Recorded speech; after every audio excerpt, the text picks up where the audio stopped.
Hi, hello, and welcome again everybody to another episode of Natural Juan. This will be another story video, but this will take place in the world of Anomalous Artifacts Agency, or AAA for short. It is meant to give you an idea of what this world is like, what kind of heroes and villains dwell within it, and what kind of problems people face in it. This is also attached to the Mutants and Masterminds tabletop role-playing game, with many of the characters being studied out accordingly. Anyway, before we start, shout out to Mr. Jonathan Green, my patron in Patreon. So now, with all that out of the way, let us take a dive into the Fisherman's Tale. The following audio recording is to be delivered to Counselor 13XD and is deemed top secret by any AA agent, asset, or assistant without the correct clearance is not to be allowed access to the contents of this recording. While it is not likely that the content is mentally infectious, one must still be on watch for any signs and symptoms of mental tampering.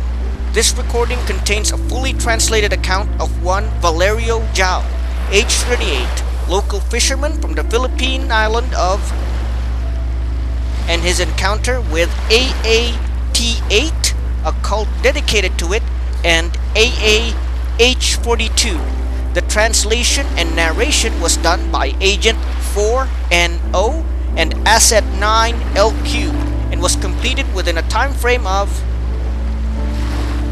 hours. The has also been begin recording. So you want to know more about her and the thing, do you? Well, I suppose there's no helping it now. We knew it would come to this eventually. With the Unos family having connections all over the world, it's not really surprising. Alright then, let us begin. I'll start with how I met her. The Undine you speak of, although I will not call her number 42 as you would. I respect her too much to call her that. She was a hero to us fishermen of the Philippines and the children she rescued, even if she was a foreigner to us in more than one way. I first met this Undine the day I thought I was ready to die. My son Leo had fallen terribly ill after he had failed to protect his younger sister Ria from the strange men who came to take away children on the beach. My daughter was nowhere to be found, along with the other kids whom my son claims were taken away by cloaked men who came and went on boats. I didn't really know what had happened there, or what was happening now to my son, but I knew there was very little a poor fisherman like me could do. We took him to a local health center to see a doctor, but they couldn't even identify what was wrong with him, let alone help him in any significant way. By then, I had spent all the money I had saved and become even more desperate. With my wife having passed away after my daughter's birth, I was left to look after my children alone. A priest with a background in psychology took a look at my son and said that it might be something called a psychosomatic disorder. He explained to me that sometimes a person's state of mind can affect their bodies in some way. As an example, he told me about placebos, which were medicines that didn't actually do anything, but since they made those who took them feel better, it somehow also improved their condition, at least somewhat. The case with my son was quite the opposite. He had seen something so terrible when he encountered the men who took the children away that it broke his mind, and after failing to save his sister and their friends, went further down the deep end. So there I was, sitting out on my empty boat at the beach, looking over the horizon where my son said my daughter was taken in his fevered ravings. I could only watch on in sorrow and horror as I dearly missed my long-dead wife, my now missing daughter, and my suffering, soon-to-be-dead son. I did not know that a man's mind could cause his own body to deteriorate, but such was the case with my son. There was a bit of excitement going on, as it seems that foreign tourists began to arrive at the beach. I paid them no mind. So deep was I in despair that I took no note of the diverse crowd that now milled about the beach in button-up shirts, shorts and summer dresses. I didn't even notice the mountainous giant of a woman with long, wavy red hair and clothes that didn't fit too well on her. It wasn't until a feminine but surprisingly deep voice spoke to me in a thick accent that reminded me at least a little bit of Arnold Schwarzenegger. "Excuse me," said this voice, and while it was somewhat intimidating, it brought me out of my reverie of despair. "Is your boat for hire?"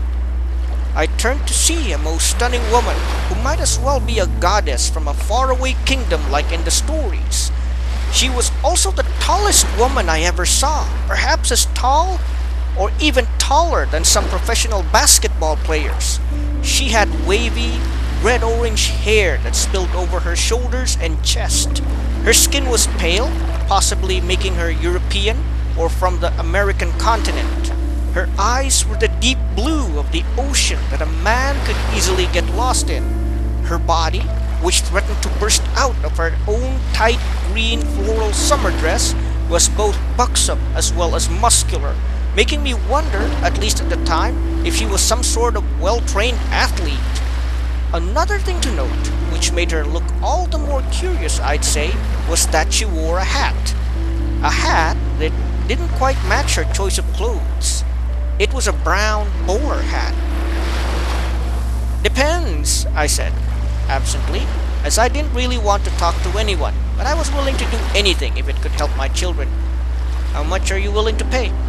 I at first thought she would bring out a purse or wallet and attempt to pay me whatever currency was used in her country, but instead she drew out a small drawstring bag and took out 5 pearls that she gave to me. This surprised me, but I knew at least a little bit about the pearl trade, and I could tell by the shape and blemishes of the things that they were very real. I wasn't really sure, but from what I could guess, what she gave me was enough to buy a good-sized meal from a restaurant for the wealthy. "Spark your interest?" asked the tall woman. "There will be more if you take me to where I need to go." That was something I didn't dare turn down. "Where do you need to go?" I asked, willing to take her just about anywhere, possibly even another country if she would pay me even more pearls. "There is a place here I need to get to," she said, "and I also need information."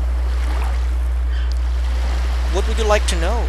I was eager to please her, just for the chance that she might be able to give me enough so that I could get more help for my kids. She looked around, glancing at the other tourists, local workers, and other fishermen on the beach, then looked at me. "Will you be here tomorrow?" she asked, seeming a little wary. "Yes," I answered. "What time?" "Be here by midday," she said. "Please be here regardless of whether it is sunny or rainy. I promise to pay you handsomely for your troubles. However, another thing I must ask of you is that you tell no one else of our arrangement." I nodded. "Good." She then turned to leave. "But wait, I showed the 5 pearls she gave me. "You may spend them at your leisure," she said. "I will give you more tomorrow." I looked at the pearls in my hand and thanked the Lord for my good fortune. That evening, it rained. Summer rains aren't common, but they do happen often enough in the Philippines, sometimes for weeks even. Anyway, as I was heading home at dusk, a bag of Jollibee's finest chicken, fries, and spaghetti in one hand, and 2 large bottles of Coca-Cola in the other. Again, I couldn't help but feel grateful for the woman's generosity earlier. Tonight, Leo and I will eat well together. "Ah, my son," I thought, and almost cried.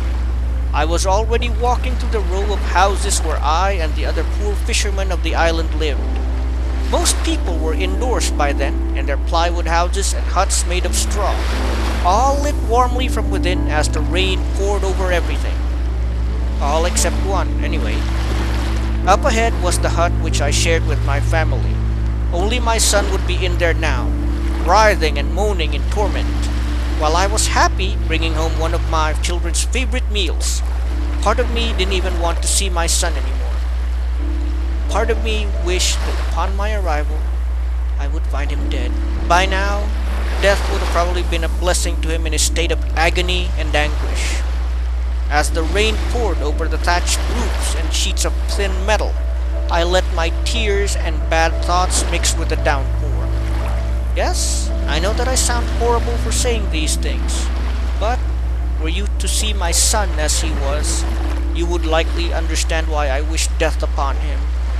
As a father, I only wanted his pain to end, to finally be free of both the mental and physical suffering that he had to endure every day.